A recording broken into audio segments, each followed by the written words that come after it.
Hi everyone, in front of me I've got Realme 12 Plus, and let me share with you how to allow unknown sources on this device. So let's start with opening the settings, and here we have to scroll in order to find security and privacy. Then let's scroll down and tap on more security and privacy.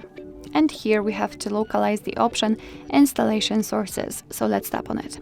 As you can see here, we've got the list of apps which are allowed or not allowed to install some content, and of course we can change it.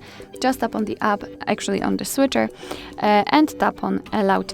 From now on, the Chrome is allowed to install some content, and of course be aware that you're doing it on your own responsibility. You had also this information here because third-party apps are not verified by the developers, so you may put your data and actually whole device at risk. So really remember that and choose the apps wisely.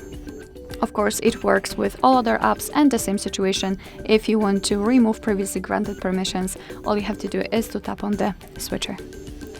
Alright, so that will be all. Thank you so much for watching. I hope that this video was helpful, and if it was, please hit the subscribe button and leave the thumbs up.